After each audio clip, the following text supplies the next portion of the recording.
Okay, so now that we finished looking at the initial settlements of Spain and Portugal in the New World and in the Indian Ocean world, specifically how Spain used a system of essentially mineral extraction and had an entire economy, really, at least in the sort of early period of colonization and European imperialism, based around the extraction of precious metals. That sort of helped link the Americas with the sort of global world trading system. Now, what we're going to do now is look at the emergence of the plantation slavery complex. And the key argument we're going to be examining now is, of course, the linking of New World agriculture and commodities into the emerging world trading system. And this is done principally through plantation agriculture that is reliant on slavery. Now, we're going to talk a little bit about how slavery gets started, how it works, its consequences, and specifically its role in the emerging capitalist system. Now, before we do that, let's look at the little bit at historiography that I talked about in that introductory video. So the first one we're going to look at here is a sort of classic work of historiography written in 1964 by Eric Williams called Capitalism and Slavery. Now, Eric Williams is significant in a number of ways, but what he basically argued in this book, this was sort of the first book that linked slavery and capitalism. Prior to Eric Williams, a lot of people that studied the history of capitalism tended to see slavery as a kind of feudal holdover, that it was actually part, or should be considered more part, of feudalism and sort of a relic or a vestige of it, even though it persists well into the 19th century, in the case of the United States, into the 1860s with the American Civil War. But in Brazil, it lasts until 1888. None of these things are that long ago. But up until that point, scholars of capitalism tended to think of slavery as this sort of holdover, that it was supposed to end earlier, but it never did. It was this kind of feudal holdover. What Eric Williams says is he's sort of the first scholar to say, no, actually capitalism and slavery are linked, and that the emergence of plantation agriculture and the plantation complex in the Caribbean, in the American South, and also in Brazil was instrumental in the emergence of capitalism. And your reading sort of pointed this out. And we'll talk a little bit more about how specifically it's instrumental in the emergence of capitalism, raising revenue, and sort of the emergence of sort of staple crop production. Now, what was interesting about Williams as well is he wasn't just a brilliant scholar and intellectual, he was also a politician and would eventually go on to become Prime Minister of Trinidad. Now, the other book we're going to look at here is sort of another classic book written by a scholar named Walter Rodney. Comes out in 1972, titled How Europe Underdeveloped Africa. And he was sort of the first scholar to look at the impact of European colonialism on Africa. It's not to say nobody before him understood that Europe had this European colonialism had a terrible impact on the African economy over the last 300-400 years. But Rodney really shows how it underdeveloped Africa, how it extracted all the resources out of Africa, in many ways destroyed the economy, which is the case of sort of European colonialism and colonialism generally. As the textbook showed specifically how Britain did it in India, which we'll talk a little bit about that later.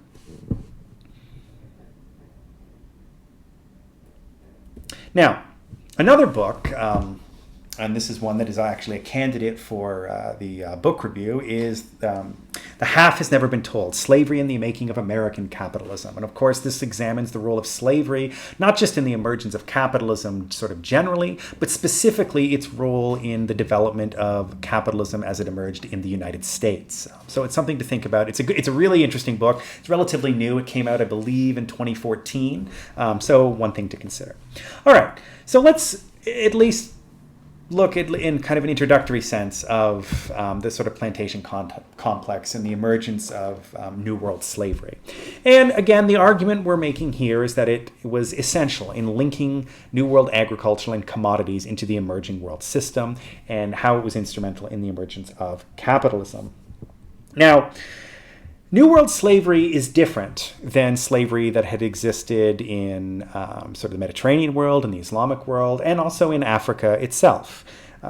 It was a large-scale system of slavery. It was not just slavery based on sort of house servants, like in the case of the Islamic Empire, or people that were captured in war. This was slavery I don't want to use the term industrial because we're not there yet, but it was very much a rationalized form of production.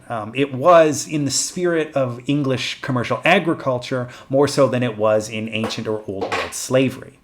It was based on the production of staple crops, or commodities, and we can see which ones in each correspond to each sort of century here, and I'll talk a little bit more about that. It also links Africa to the global trading system, specifically sort of West Africa along that sort of West African coast of what is today Nigeria, Senegal, Cote d'Ivoire, as far south as Angola.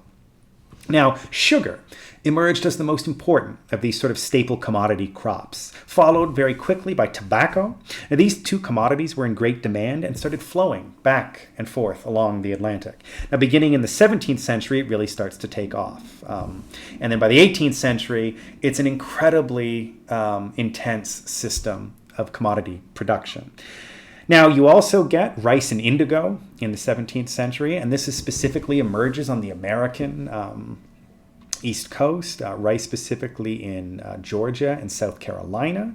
You also get indigo, which is a dye, still, at least in the 19th century, was often used in the production of blue jeans. And these two crops gave North America its start in slavery. There was massive fortunes made in what would become Savannah, Georgia, or Charleston, South Carolina. And by the 18th century, coffee production started to take off in Brazil. Largely, to this day, coffee is still a major export of Brazil. But at the time, coffee was extracted by slave labor under the Portuguese in Brazil.